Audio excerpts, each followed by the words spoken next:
వాళ్ళకు అర్థమైంది మా కేల్ ఖతం దుకాణం బంద్, కాంగ్రెస్ మళ్లీ గెలవదు, అందుకే దీపం ఉన్నప్పుడే ఇల్లు చక్కబెట్టుకోవాలని చెప్పి ఇష్టం వచ్చినట్టుగా విచ్చలవిడి దోపిడి.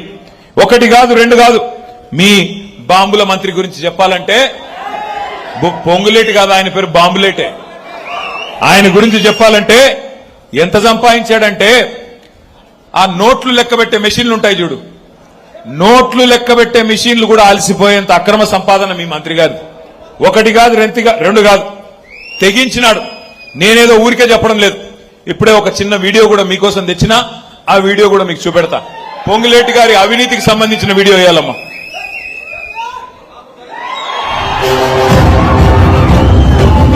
హైదరాబాద్ లో మంత్రి పొంగులేటి నివాసంలో ఈడీ సోదాలు కొనసాగుతున్నాయి. ఏకకాలంలో 16 చోట్ల ఈడీ అధికారులు సోదాలు నిర్వహిస్తున్నారు. సిఆర్పీఎఫ్ పోలీసుల భద్రత మధ్య ఈడీ సోదాలు జరుగుతున్నాయి. సోదాల సందర్భంగా 3 సార్లు కరెన్సీ లెక్కింపు యంత్రాలను ఈడీ సిబ్బంది తీసుకెళ్లడాన్ని బట్టి పెద్ద ఎత్తున కరెన్సీ హడా కనుగొని ఉంటారని భావిస్తున్నారు.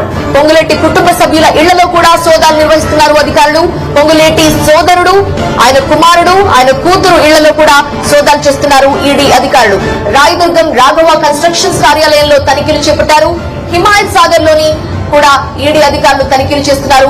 పొంగులేటి ఫామ్ హౌస్ లో సోదాలు నిర్వహిస్తున్నారు అధికారులు. కోత్వాల్గూడ సరిహద్దులో మంత్రి పొంగులేటికి చెందిన రాఘవ కన్స్ట్రక్షన్స్ కంపెనీ అక్రమ కృషులను యథేచ్ఛగా నిర్వహిస్తోంది.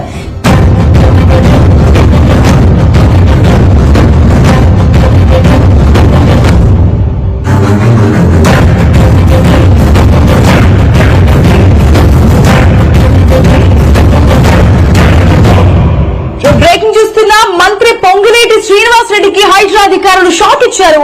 కొత్వాల్లోని రాఘవ స్టోన్ క్రషర్స్ ను హైడ్రా అధికారులు కూల్చివేశారు.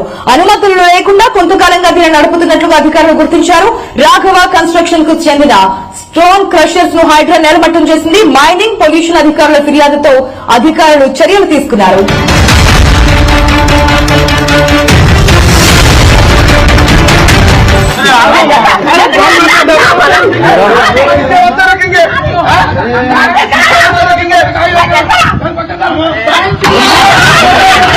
భూములన్నీ దోసుకుంటుండు. నా పొలంలోకి నేను ఓనికి గేటు పెట్టేసిండు. గేటు పెట్టేద్దాన్ని అడ్డం పోతే మా ఆయనను కొట్టిర్రు. వేరే బోన్సర్లను పెట్టి కొట్టిస్తారు, ఒట్టేస్తారు దెబ్బ కనిపించకుండా.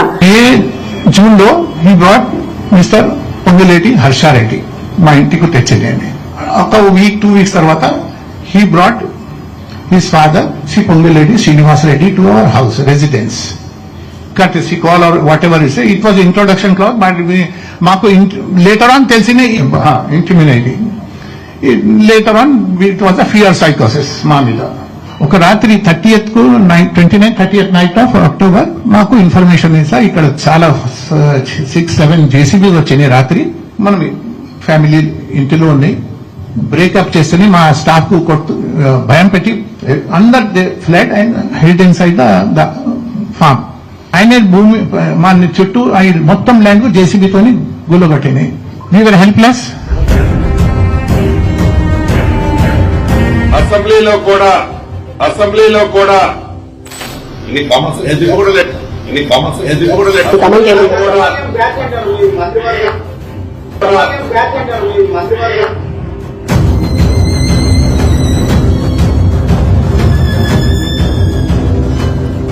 నేను మా అన్నదమ్ములను కోరేది, ఈ వీడియో పాలేరులో ప్రతి బిడ్డకి, ప్రతి అన్నకి, ప్రతి తమ్ముడికి, ప్రతి చెల్లికి, ప్రతి అక్కకి ఇంటింటికి చేర్చాల్సిన బాధ్యత మీది.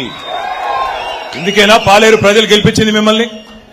1000 కోట్లు కొల్లగొట్టి ఇవాళ 1 కాదు 2 కాదు, నేను ఒకటే మాట అడుగుతా ఉన్నా. అక్కడ మీరు చూశారు ఇందాక, సెప్టెంబర్ 28, 2024, సెప్టెంబర్ 28, 2024 అంటే ఇంకో 4 నెలలు అయితే 2 సంవత్సరాలు గడిచిపోతుంది. ఈడీ వచ్చి పొంగులేటి గారి మీద రైడ్ చేసింది. ఇప్పుడే మీరు చూశారు ఆ వీడియోలో. అది మనం తయారు చేసింది కాదు, టీవీల వాళ్ళు. నోట్ల కట్టలు లెక్కబెట్టే మెషిన్లు 1 కాదు 3 మెషిన్లు లోపలికి తీసుకెళ్తున్నారు సిఆర్పీఎఫ్ బలగాలు అని. 2 ఏళ్లు కావస్తుంది కదా, ఏమైంది మరి ఆ కేసు? ఎక్కడ పోయినాయి 100 కోట్లు? దొరికిన 100 కోట్లు చెప్పగలరా ఎవరన్నా? ఎక్కడ పోయింది? ఇటు బీజేపీ వాడు మాట్లాడాడు, అటు కాంగ్రెస్ వాడు మాట్లాడాడు, అటు ఈడీ వాడు కనీసం ఒక స్టేట్మెంట్ కాదు, ఒక ట్విట్టర్ లో ఒక ట్వీట్ కూడా పెట్టాడు. ఎందుకు మరి ఏం జరుగుతా ఉంది? ఏం జరుగుతా ఉందంటే, మీరు గెలిపించిన పాలేరు ఎమ్మెల్యే ఇవాళ రెవెన్యూ మంత్రిగా ఉన్న పొంగులేటి శ్రీనివాసరెడ్డి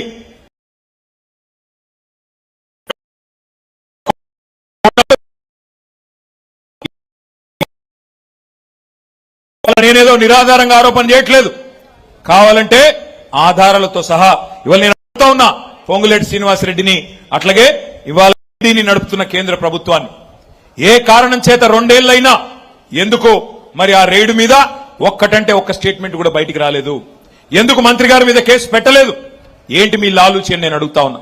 అట్లాగే 1 కాదు 2 కాదు, 1 కోటి ఎకరాలు తెలంగాణ రాష్ట్రంలో రెవెన్యూ మంత్రి గారి నాయకత్వంలో 1 కోటి ఎకరాల భూములని ఇవాళ ప్రాహిబిటెడ్ లిస్ట్ లో పెట్టారు.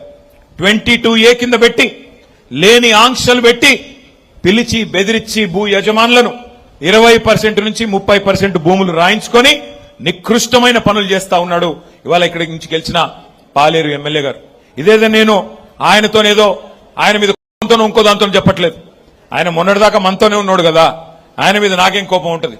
కానీ చాలా నికృష్టమైన పనులు 24 నెలలలో రేవంత్ రెడ్డి ఘరానా దొంగ అయితే పొంగులేటి శ్రీనివాసరెడ్డి గజ దొంగ మాదిరిగా ఇవాళ దోచుకుంటున్న విషయాన్ని మీకు చెప్పడానికి నేను ఇక్కడికి వచ్చాను.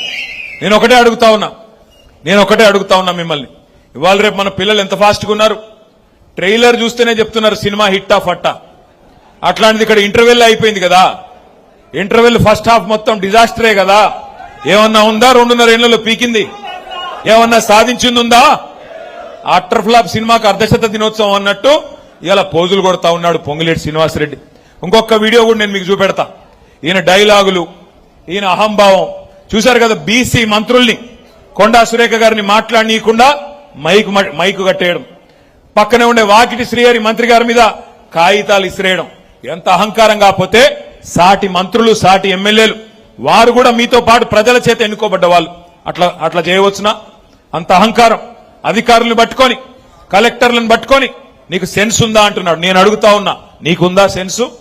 ఇట్లా సిగ్గు లేకుండా దోచుకోవడానికి, ఇష్టారీతిన అక్రమ మైనింగ్ చేయడానికి నీ కుమారుడి కంపెనీ అడ్డం పెట్టుకొని వట్టినాగులపల్లిలో పడి ఒక గజ దొంగలాగా దోచుకోవడానికి సిగ్గుందా అని అడుగుతా ఉన్నా. ఇవాళ ఆ పల్లవి షా, సతీష్ షా అనే వ్యక్తులు వట్టినాగులపల్లిలో ఎప్పుడో 1967లో భూములు కొనుక్కున్నారు.